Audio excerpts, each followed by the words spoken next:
अरे, इस बार भी पिछले साल की तरह बहुत कम बरसात है। बारिश के बिना खेत में खड़ी गेहूं और सरसों की फसल भी अपेक्षा के अनुरूप नहीं बढ़ पा रही है। इस बार भी फसल के उचित दाम नहीं मिलेंगे। गरीब किसान रामकिशन कहता है, अरे भाई, किसान तो हमेशा से परेशान रहा है, कभी खराब मौसम से, कभी सूखे से, तो कभी तेज बारिश से। पर रामकिशन, तुम्हारी तो कोई संतान भी नहीं है, आगे कौन तुम्हारे खेत देखेगा? फिर क्यों गांव में खेती किसानी किए जा रहे हो? अपने खेत बेचकर शहर क्यों नहीं चले जाते? वहां जाकर छोटी मोटी नौकरी ढूंढ लेना, कम से कम हताशा से तो बच जाओगे। क्योंकि खेती में कभी कभी जितनी लागत लगती है उससे कई गुना ज्यादा नुकसान हो जाता है। शंभू किसान ने रामकिशन से कहा, कैसी बात कर रहे हो? मैं किसान का बेटा हूं, जब तक सांसें चलती रहेगी खेती किसानी करता रहूंगा, रामकिशन ने कहा। रामकिशन अपने घर जाता है तो देखता है कि उसकी पत्नी पार्वती बड़ी उदास लग रही थी। तुमसे किसी ने कुछ कहा क्या? इतनी उदास क्यों बैठी हो? रामकिशन बोला, जिस पौधे में फूल नहीं आते वह बेकार होते हैं, पार्वती बोली। मैं कुछ समझा नहीं। समझकर भी ना समझी का बहाना रामकिशन ने किया। आज मैं पड़ोस की माधुरी भाभी की बहू गीता की गोद भराई के कार्यक्रम में गई थी। गीता को सुंदर लाल बनारसी साड़ी में देखकर मेरा मन भराया। कितने उत्साह से पूरा परिवार लगा था गोद भराई की तैयारी में। ये दिन मेरे जीवन में तो अब तक आया ही नहीं। पार्वती अपने पति के कंधे पर सर रखते हुए बोली, हर पौधे की अपनी महत्वता होती है, चाहे उसमें फूल आए या ना आए।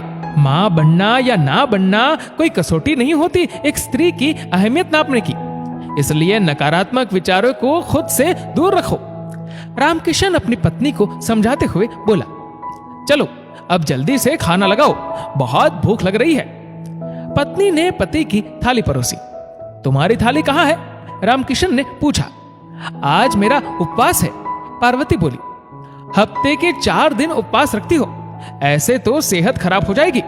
सब भगवान के ऊपर छोड़ दो। जब वे चाहेंगे तब इस घर में भी नन्हे मुन्ने की किलकारी गूंजेगी। रामकिशन एक गरीब किसान है। अपनी मां के इलाज के लिए उसे अपने खेत बेचने पड़े, पर अपनी मां को बचा ना सका। बस एक छोटा टुकड़ा खेत का रह गया है, उसी में ही खेती किसानी कर जीवन यापन करता है। रामकिशन और पार्वती की शादी को 10 साल हो चुके थे, पर अभी तक संतान सुख से वंचित थे। पार्वती ने कई बार गंगा स्नान करने की इच्छा जताई थी। उसी के लिए रामकिशन एक एक पैसा बचत कर रहा था। रामकिशन खाना खा ही रहा था कि उसका मित्र सूरज आता है। फूट फूट कर रोते हुए कहता है, मेरी बेटी लक्ष्मी को पेट में बहुत तेज दर्द है और उल्टियां भी हो रही है। गांव के सरकारी डॉक्टर ने तुरंत शहर जाकर बड़े डॉक्टर से इलाज करवाने को कहा है। महीने भर बाद लक्ष्मी की शादी के इंतजाम के लिए खेत भी गिरवी रख रखे हैं। मेरे पास शहर जाकर इलाज के पैसे नहीं है। सूरज के आगे कुछ बोलने से पहले ही रामकिशन ने पार्वती को आंखों ही आंखों में कुछ कहा। पार्वती झट से 25,000 रुपए जो गंगा स्नान के लिए कब से जोड़ रहे थे लेकर आती है और रामकिशन को देती है। ये ले सूरज, 25,000 रुपए, तुरंत शहर जाने की व्यवस्था कर। सूरज रामकिशन के पैरों में गिर गया। तुम्हारा एहसान मैं जिंदगी भर नहीं भूलूंगा। भगवान तुम्हारी झोली खुशियों से भर दे। ऐसा कह कृतज्ञता के आंसू लिए सूरज चले जाता है। भगवान की कृपा से लक्ष्मी जल्द ही ठीक हो जाती है। देखते ही देखते उसकी शादी का दिन भी आ गया।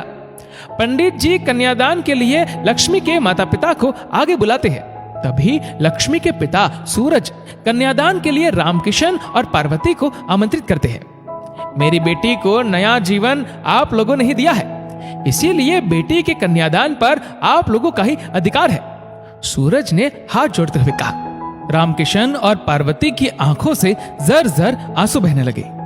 उन्होंने सपने में भी नहीं सोचा था कि निसंतान होकर भी उन्हें कन्यादान का सुख प्राप्त होगा। दोनों ने ढेरों आशीर्वाद के साथ लक्ष्मी का कन्यादान किया। लक्ष्मी का कन्यादान कर दोनों पति पत्नी भूल ही गए थे कि उनके जीवन में कुछ कमी है। कुछ महीनों बाद पार्वती महसूस करती है उसके गर्भ में बच्चे ने दस्तक दे दी है। वह मां बनने वाली है। दोनों पति पत्नी डॉक्टर के पास जाते हैं। वहां डॉक्टर उसके मां बनने की खुशखबरी देते हैं। पति पत्नी भगवान की कृपा पर नतमस्तक हो जाते हैं। सही समय पर पार्वती ने कन्हैया जैसे पुत्र को जन्म दिया। ये पार्वती के उपवास करने का प्रताप था या किसी गरीब पिता की मदद का परिणाम, ये तो भगवान ही बता सकते हैं। दोस्तों, इस वीडियो को लेकर आपकी क्या राय है नीचे कमेंट करके जरूर बताएगा। और अगर आपको वीडियो अच्छा लगा हो तो इस वीडियो को लाइक करेगा, शेयर करेगा ज्यादा से ज्यादा लोगों तक। और ऐसी ही और भी इंस्पिरेशनल वीडियोस के लिए सब्सक्राइब करें हमारे यूट्यूब चैनल को और फेसबुक पर फॉलो करें हमारे पेज को। धन्यवाद।